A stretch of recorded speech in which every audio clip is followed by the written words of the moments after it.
जय श्री राम मित्रों।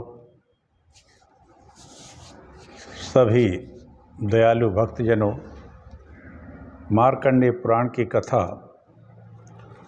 प्रतिदिन कहता हूँ। ये जन्माष्टमी से हमने इसको शुरू किया था। लगभग इसके 50 अध्याय निकल चुके हैं और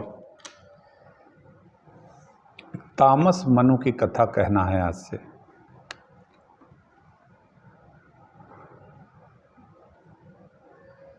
मैं डॉक्टर राजेंद्र मिश्रा, टीकमगढ़ मध्य प्रदेश से इस कथा को कहता हूँ। यूट्यूब पर हरिबोल डॉक्टर राजेंद्र मिश्रा की साइट पर जाकर आप इसे खोलकर मेरे पूरे वीडियो देख सकते हैं। पिछले 2 वर्ष से ज़्यादा समय हो गया है, नित्य बोलता हूँ।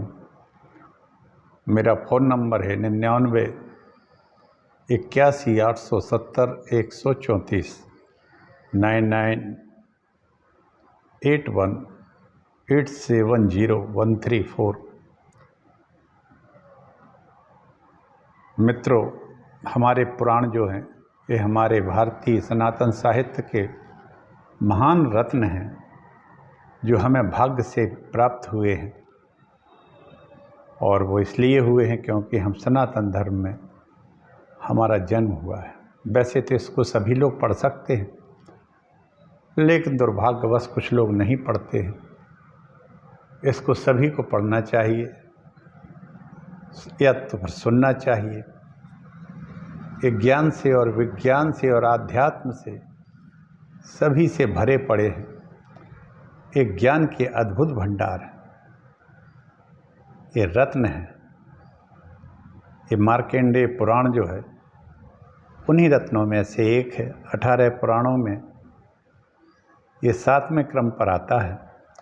और मित्रों, मार्कंडेय जी का कहना है कि इस पुराण को जो लगातार अध्ययन करता है, पढ़ता है, सुनता है या पाठ करता है, भगवान शिव उसकी सभी मनोकामनाएं पूर्ण करते हैं। आइए अब हम एक छोटा सा मंगलाचरण करके इस पुराण की कथा कहते हैं। आप सभी बंधुजनों के हृदय में बैठे हुए भगवान श्री रघुनाथ जी के चरणों में मेरा प्रणाम। भगवान भोलेनाथ और माता जगदम्बा के चरणों में मेरा प्रणाम। श्री गणेशाय नमः। नमोस्तु रामाय स लक्ष्मणाय देव्यै च तस्यै जनकात्मजायै। नमोस्तु रुद्रेन्द्रियमानिलेभ्यो नमोस्तु चंद्राग्निमरुद्गणेभ्यः। जग मंगल गुण ग्राम राम के, जग मंगल गुण ग्राम राम के, जग मंगल गुण ग्राम राम के। दानी मुकुट धन धर्म धाम के, अगुण सगुण गुण मंदिर सुंदर। भ्रमतम प्रबल प्रताप दिवाकर। भृगुं पुलस्त्यं पुलहं क्रतुमांगीरसं तथा मरीचिं दक्षमित्रं च वसिष्ठं चैव मानसं। नवब्रह्माण्यते पुराणे निश्चयं गता। भृगु पुलस्त पुलह, क्रतु अंगिरा जी, मरीचि दक्ष अत्रि जी और वशिष्ठ 9 भगवान ब्रह्मदेव के मानस पुत्र कहे जाते हैं। इनको 9 ब्रह्मा भी कहते हैं। भस्म संदिग्ध सर्वांगो रुद्राक्षा वर्णान्विता शिव शंकर सर्वात्मन श्री मातर जगदम्बिके। मनोबुद्धि अहंकार चित्तानि नाहं। मनोबुद्धि अहंकार चित्तानि नाहं। न चाश्रोत्र जिह्वे न चाघ्राण नेत्रे। मनोबुद्धिरहंकार चित्तानि नाहं न चाश्रोत्र जिह्वे न चाघ्राण नेत्रे न व्योमेन भूमि न तेजो न वायुरश्चिदानन्दरूपम् चिदानन्दरूपं शिवोऽहं शिवोऽहं शिवोऽहं शिवोऽहं शिवोऽहं शिवोऽहं शिवोऽहं शिवोऽहं शिवोऽहं शिवोऽहं शिवोऽहं शिवोऽहं शिवोऽहं शिवोऽहं। कल हमने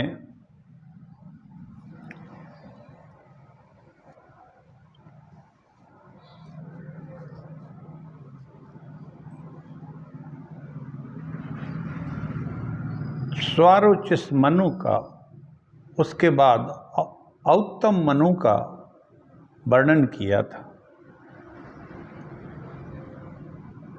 जो कोई औत्तम मुनि के उपाख्यान का, जन्म की कथा को सुनता है, उसका कभी किसी से द्वेष नहीं होता है। इस चरित्र को सुनने और पढ़ने वाले का कभी बंधुओं से वियोग भी नहीं होता है। औत्तम मनवंतर तीसरा मनवंतर कहा जाता है। अब तामस मनु की उत्पत्ति और तामस मनवंतर का वर्णन सुनिए, आप लोगों को सुनाता हूं। ये मनवंतरों की कथा लंबी है, चूंकि इन मनवंतरों को महर्षि मार्कंडेय जी ने अपने इन्हीं अचक्षुओं से देखा है, क्योंकि ये अमर थे। याद रखना मित्रों, मैं रोज कहता हूं, एक मनवंतर में 71 बार चारों युग निकल जाते हैं। 71 चतुर्युगी का एक मनवंतर होता है और एक मनवंतर का स्वामी जो है मनु कहलाते हैं, और ब्रह्मा जी का एक दिन आयु का होता है। अब आप लोग अंदाज लगा लीजिए कि पृथ्वी की काल गणना और देवताओं की कितनी, इस युगों की काल गणना कितनी बड़ी है। इसमें कितने कितने मत और पथ आते हैं, लेकिन याद रखना, एक करोड़ों करोड़ों वर्ष के एक एक मनवंतर में सनातन धर्म रहता है।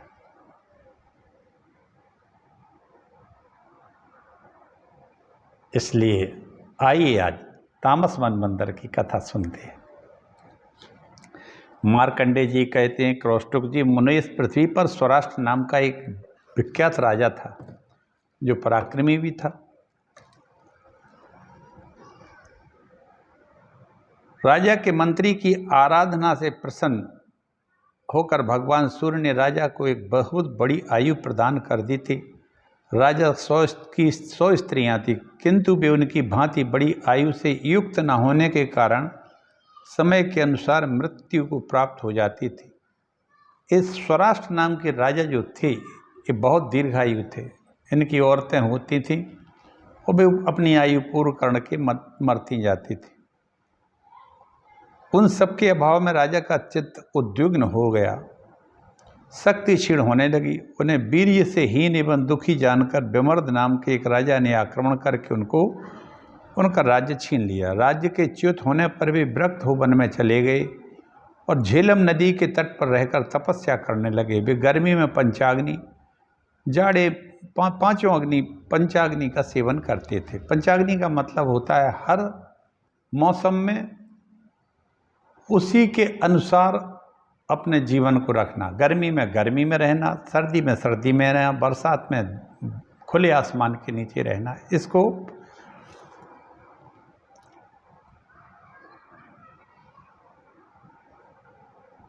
पंचाग्नि, विरक्त होकर वन में चले गए और पंचाग्नि का सेवन करते थे। एक बार चारों ओर अंधकार छा गया। जल में खड़े थे, संयोगवश बहते बहते उन्हें एक हरिणी मिल गई। उससे पूछ उसकी उन्होंने पकड़ ली प्रवाह के साथ बहते अंधकार में दौड़ दौड़ भटकते हुए राजा किसी तरह तट पर पहुँचे।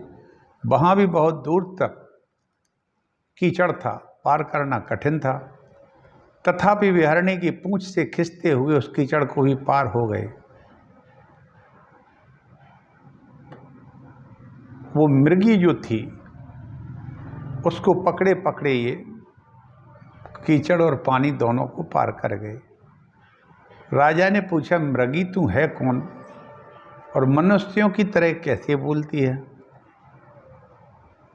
मृगी ने कहा, राजन मैं आपकी प्यारी पत्नी थी, मेरा नाम उत्पलावती था, मैं दृढ़ धनवा की पुत्री और आपकी 100 रानियों में प्रधान थी। आहा, ये मृगी जिसने राजा को पार लगाया था ये उसकी पत्नी ही थी जो मृगी के रूप में थी। उसने बता दिया अपना कि मैं तुम्हारी जो 100 रानियाँ थी उसमें सबसे प्रधान रानी थी, मेरा नाम उत्पलावती था। मृगी बोली, मैं बाल्यावस्था में जब पिता के घर पर थी सखियों के साथ एक दिन वन में गई थी, मृग को देखा तो मैं बिल्कुल निकट थी, अतः मैंने मृगी को डरा दिया, मृगी भागकर चली गई। वह मृगी जो थे वो अपना स्वरूप बदले हुए थे, तो मृग बोला, वो मूर्खे तो इतनी मतवाली हो रही है, तेरी दुष्टता को तो धिक्कार है। उस मृग की मनुष्यों के समान वाणी सुनकर मैं डर गई और कहा, तुम कौन हो?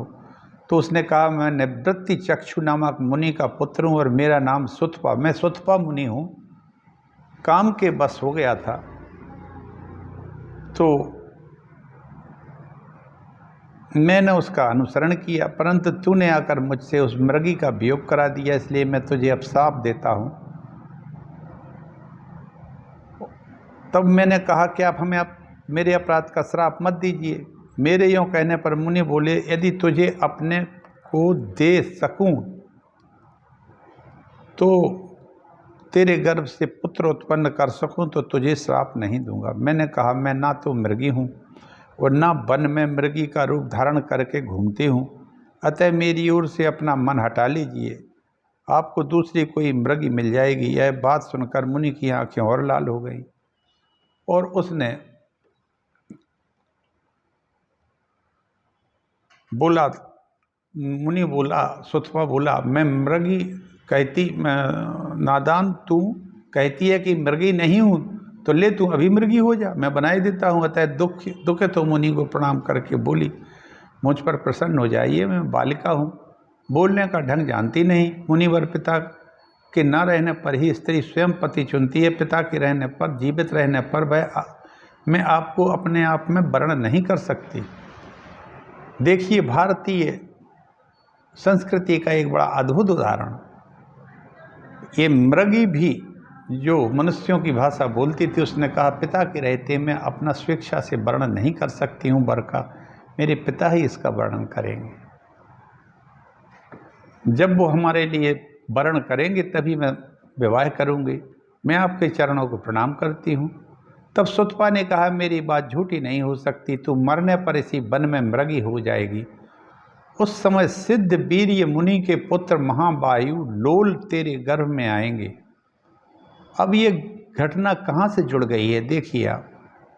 लोल नाम के एक बहुत बड़े महाबाहु सिद्ध वीर्य मुनि के पुत्र थे, वो तेरे गर्भ से जन्म लेंगे, तब तुझे अपना स्मरण होगा, फिर स्मरण शक्ति प्राप्त करके तू मानव योनि को प्राप्त हो जाएगी।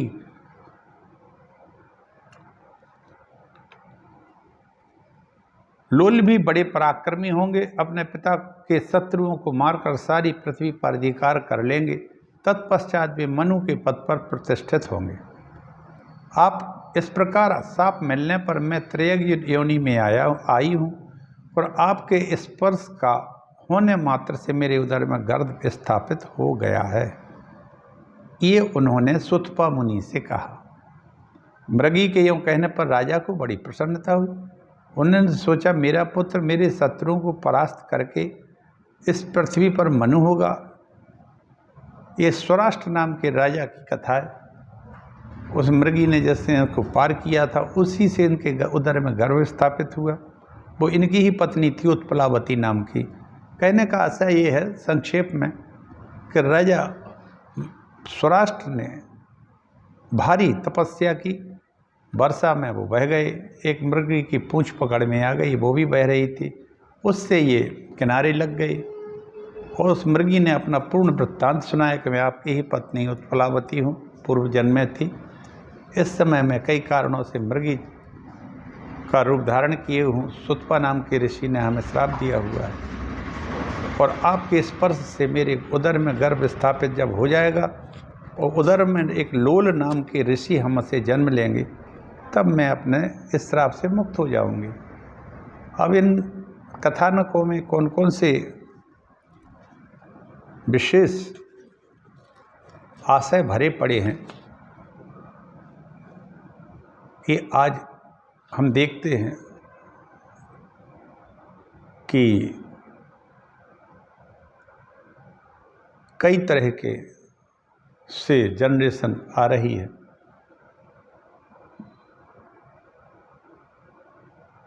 अब ये उस समय भी होता होगा। स्टेम सेल से भी बनते हैं और जे IVF वगैरह जो होते हैं इससे भी आजकल हो रहे हैं। संभवतः ये उस समय भी हो, इससे और ज़्यादा डेवलप हो साइंस।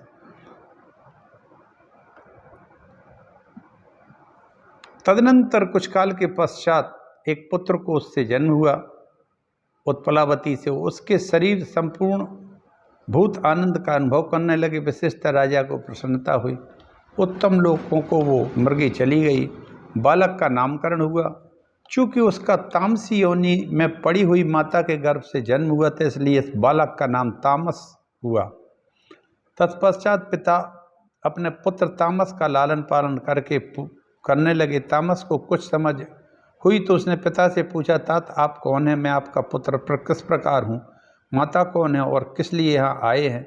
यह सब सच सच बता दीजिए। तब पिता ने अपने राज्य से च्युत होने आदि से लेकर सब वृत्तांत पुत्र को बताया। वे सब बातें सुनकर तामस ने भगवान सूर्य की आराधना की और उनसे उपसंहार सहित संपूर्ण दिव्य अस्त्र प्राप्त कर लिए। अस्त्रों का ज्ञाता होकर संपूर्ण शस्त्रों को परास्त उसने किया। उन्होंने पिता के पास ले आकर उनकी आज्ञा मिलने पर छुटकारा दिया। वह सदा अपने धर्म के पालन में लगा रहता था। उसके पिता भी शरीर त्यागने के पश्चात तप और यज्ञ से उपार्जित पुण्य लोकों में चले गए। सारी पृथ्वी को जीतकर तामस राजा हुए, फिर मनु के पद पर प्रतिष्ठित हुआ। अब तामस मनवंतर का वर्णन सुनो। उसमें सत्य, सुधि, स्वरूप और हरि, ये 4 देवगण हैं। सत्य, सुधि, स्वरूप और हरि, इनमें से एक एक गण में 27 देवता हैं। उन देवताओं के इंद्र का नाम शिखी था। वे अत्यंत बली और महापराक्रमी थे। इन्होंने 100 यज्ञों का अनुष्ठान करके इस पद को प्राप्त किया। ज्योति, धर्मा, पृथु, काव्य, चैत्र, अग्नि, बलक और पीवर, ये 7 उनके 7 ऋषि थे। नर, शांति, शांत, दांत, जानु और जंग आदि महाबली राजा तामस के मनु के पुत्र थे। इस तरह से तामस मनु की कथा पूर्ण हुई। इसके बाद रैवत मनु की उत्पत्ति, उनके मनवंतर का वर्णन। तामस मनवंतर यहीं पूर्ण हो जाता है। अब रैवत मनु की उत्पत्ति का भी आगे की कथा कहता हूँ। ब्रह्मन मार्कंडेय जी कहते हैं, क्रौष्टुक जी 5वें मनु का नाम है रैवत। उनकी उत्पत्ति का वर्णन सुनो। पूर्व काल में ऋतवाक नाम के एक प्रसिद्ध महर्षि थे। उनके पुत्र नहीं था। उसके बाद रेवती नक्षत्र के अंतिम चरण में उनका जन्म हुआ। उन्होंने बालक के जात कर्मादि संस्कार विधिपूर्वक किए, उपनयन आदि भी कराए, किंतु वह सुशील ना हो सका। जब से उसका जन्म हुआ तभी से महर्षि भी दीर्घ काल व्यापी रोग से ग्रस्त हो गए। उनकी माता भी कोढ़ से व्यथित हो गई। बालक ने पिता अत्यंत दुखी होकर सोचने लगे, यह कैसा अनर्थ प्राप्त हुआ है। उधर उस दुष्ट बुद्धि वाले पुत्र ने दूसरे मुनि कुमार की स्त्री का भी अपहरण कर लिया। इससे खिन्न चित्त होकर ऋतवाक ने कहा, मनुष्यों का बिना पुत्र के रहना अच्छा है, किंतु कुपुत्र का होना कदापि उत्तम नहीं है। कुपुत्र तो माता पिता के हृदय को सदा ही सालता रहता है और स्वर्ग में गए हुए पुत्रों को भी नरक में गिरा देता है। वह तो केवल माता पिता को दुख देने के लिए ही होता है। उस पापात्मा पुत्र को धिक्कार है जिसके पुत्र सब लोगों को प्रिय, परोपकारी, शांत और उत्तम कर्मों में लगे रहने वाले होते हैं। वे धन्य हैं। मुझे इस जन्म में कुपुत्र के कारण सुख नहीं, परलोक से भी विमुख होना पड़ा। कुपुत्र का आश्रय लेने वाला मेरा यह अधम जन्म केवल नरक में ले जाने वाला है, उत्तम गति की प्राप्ति कराने वाला नहीं। इस प्रकार अत्यंत दुष्ट पुत्र के दुराचारों से ऋतवाक मुनि का हृदय जलने लगा। उन्होंने गर्ग मुनि से इसका कारण पूछा। ऋतवाक बोले, महामुनि, पूर्व काल में इस उत्तम व्रत का पालन करते हुए मैंने सब वेदों का अध्ययन किया, उन्हें समाप्त करके वैदिक विधि के अनुसार स्त्री के साथ विवाह किया, फिर स्त्री के साथ वेदों और स्मृतियों को में बताए हुए कर्तव्य कर्मों का अनुष्ठान किया। आज तक किसी क्रिया में अनुष्ठान में न्यूनता नहीं आने दी। हे मुनि, पुम नाम के नरक से डरते हुए मैंने गर्भाधान की विधि से पुत्र उत्पत्ति का उद्देश्य रखकर स्त्री के साथ समागम किया था, काम उपभोग के लिए नहीं। यह सब होने पर भी ऐसे कुपुत्र का जन्म क्यों हुआ? क्या यह मेरे दोष से अथवा अपने दोष से उत्पन्न हुआ है, जो अपनी दुष्टता से हमारे लिए दुखदायी हो और बंधुजनों के लिए शोककारक हो? गर्ग जी कहते हैं, मुनि श्रेष्ठ, तुम्हारा यह पुत्र रेवती नक्षत्र के अंतिम चरण में उत्पन्न हुआ है, अतः दूषित समय में जन्म ग्रहण करने के कारण यह तुम्हारे लिए दुखदायी हो गया है। ऋतवाक ऋषि बोले, मेरा एक ही पुत्र था, तो भी रेवती नक्षत्र के अंतिम भाग में उत्पन्न होने के कारण इसमें ऐसी दुष्टता आ गई है, इसलिए अब मैं रेवती का शीघ्र ही पतन कर दूंगा। अब क्रोध आ जाता है ऋतवाक ऋषि को, रेवती नक्षत्र इतना दुखदाई है कि इसने मेरे पुत्र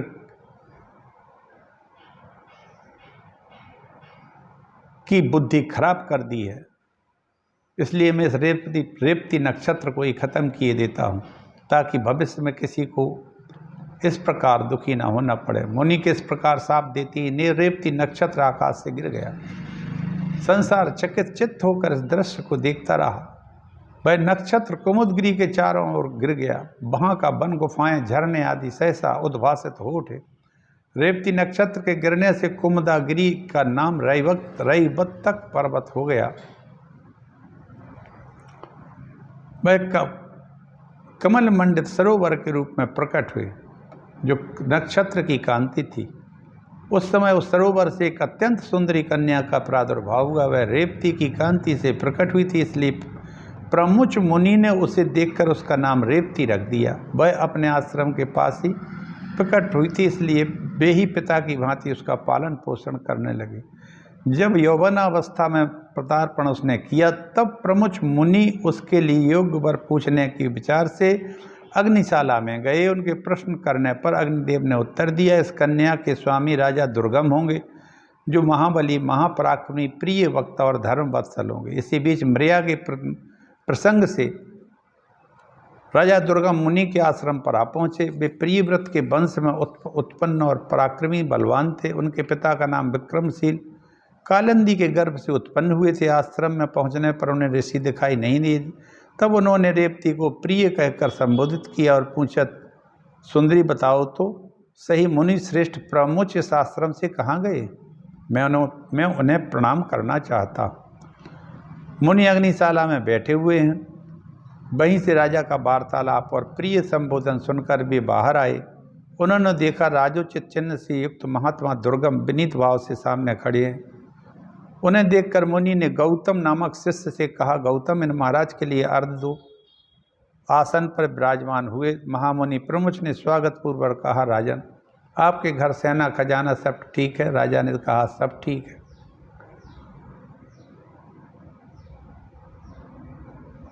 राजा दुर्गम ही इसके स्वामी होंगे, इसलिए आप मेरी दी हुई इस कन्या को ग्रहण करें। मुनि की बात सुनकर राजा दुर्गम मौन हो गए। तब प्रमुच जी अपनी कन्या का विवाह कार्य संपन्न करने के लिए उद्यत हुए। कन्या ने विनय से मस्तक झुकाकर कहा, पिताजी यदि आपका मुझ पर प्रेम हो तो कृपा करके मेरा विवाह रेवती नक्षत्र में ही कीजिए।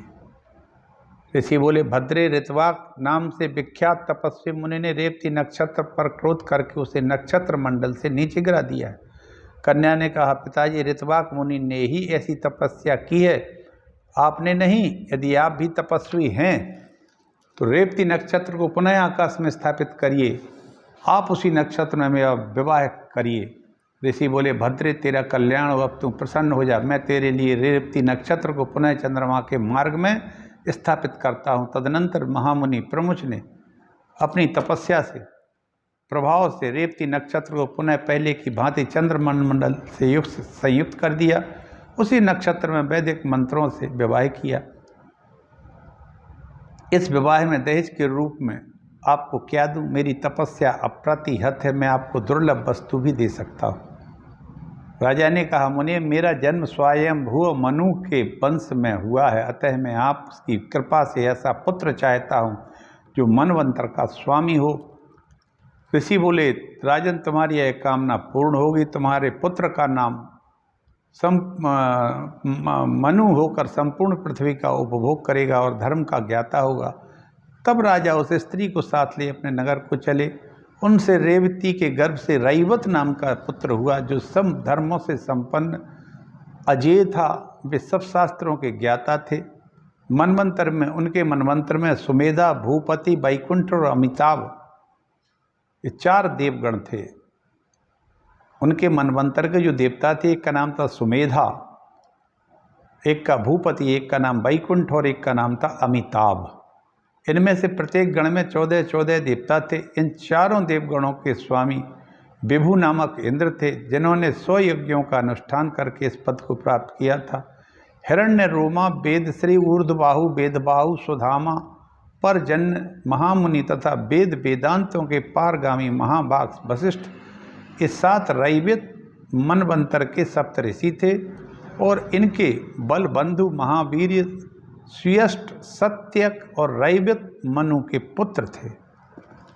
इस तरह से रैवत मनु और तामस मनु की हमने कथा आप लोगों के सामने पूरी कही है मित्रों। इसी के साथ मैं आज अपनी कथा वाणी को विराम देता हूँ। अब कल मैं चाक्षुष मनु की उत्पत्ति और उनके मनवंतर का वर्णन करूँगा। मार्कंडेय जी कहते हैं, अब 5वें मनवंतर की कथा सुनाई, अब चाक्षुष मनु के 6ठे मनवंतर की कथा का वृत्तांत सुनो। ये कल सुनाऊंगा। मेरी वाणी को यहीं विराम देता हूँ। आप सब इन मनवंतरों की कथा को संक्षेप में सुन रहे हैं।